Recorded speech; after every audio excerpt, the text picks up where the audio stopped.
मैं आपको महर्षि वाल्मीकि के जीवन की वो पूरी कहानी सुनाता हूँ जिसमें उनके रत्नाकर डाकू से महर्षि वाल्मीकि बनने तक का अद्भुत परिवर्तन है। रत्नाकर डाकू से महर्षि वाल्मीकि बनने की कथा। 1। रत्नाकर का प्रारंभिक जीवन। बहुत समय पहले की बात है। एक ब्राह्मण परिवार में जन्मे व्यक्ति का नाम रत्नाकर था। परिस्थितियों के कारण रत्नाकर डाकुओं के संपर्क में आ गए और आजीविका के लिए वो जंगल के रास्ते से गुजरने वाले यात्रियों को लूटने और मारने का काम करने लगे। वो एक क्रूर डाकू के रूप में जाने जाते थे जो अपने परिवार का पेट भरने के लिए ये पाप कर्म करते थे। 2। देवर्षि नारद से भेंट और हृदय परिवर्तन। एक दिन रत्नाकर ने जंगल से गुजरते हुए देवर्षि नारद को देखा और उन्हें लूटने का प्रयास किया। नारद मुनि ने शांति से रत्नाकर को रुकने को कहा और उससे एक गहरा प्रश्न पूछा।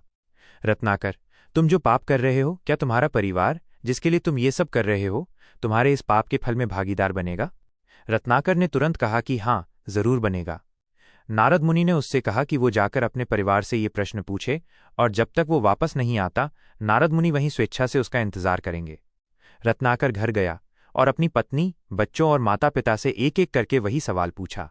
सभी ने एक स्वर में कहा कि उसका कर्तव्य उनका पालन पोषण करना है, लेकिन हर व्यक्ति को अपने कर्मों का फल स्वयं ही भुगतना पड़ता है और वे उसके पाप में भागीदार नहीं बनेंगे। इस जवाब को सुनकर रत्नाकर को गहरा आघात लगा। उसे अपने जीवन की सबसे बड़ी सच्चाई का बोध हुआ और उसका हृदय परिवर्तन हो गया। वो तुरंत पश्चाताप से भरकर नारद मुनि के पास लौटा। 3। कठिन तपस्या और वाल्मीकि नाम की उत्पत्ति। रत्नाकर ने नारद मुनि के चरणों में गिरकर अपने पापों की मुक्ति का मार्ग पूछा।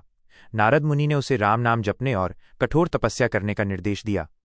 चूंकि रत्नाकर राम नाम का उच्चारण ठीक से नहीं कर पा रहा था, नारद जी ने उसे मरा जो बार बार जपने पर राम राम बन जाता है, जपने को कहा।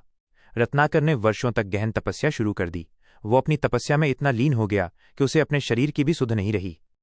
लंबे समय तक एक ही स्थान पर बैठे रहने के कारण उनके शरीर के चारों ओर दीमकों ने अपना एक विशाल टीला बना लिया। दीमक के इस टीले या घर को संस्कृत में वाल्मीका कहा जाता है। 4।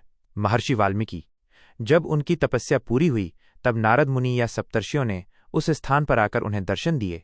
उन्होंने देखा कि रत्नाकर उस दीमक के टीले से बाहर निकल रहे हैं। तब उन्हें ये नया नाम मिला। चूंकि तुम वाल्मीकि से बाहर निकले हो, इसलिए आज से तुम संसार में वाल्मीकि के नाम से जाने जाओगे। इस प्रकार रत्नाकर डाकू अपनी गहन तपस्या और प्रायश्चित के बल पर महर्षि वाल्मीकि बन गए। आगे चलकर उन्होंने संस्कृत भाषा के प्रथम महाकाव्य रामायण की रचना की और वो आदिकवि, प्रथम कवि कहलाए। यह कहानी हमें सिखाती है कि सच्चा पश्चाताप और दृढ़ संकल्प किसी भी व्यक्ति को महानता की ओर ले जा सकता है।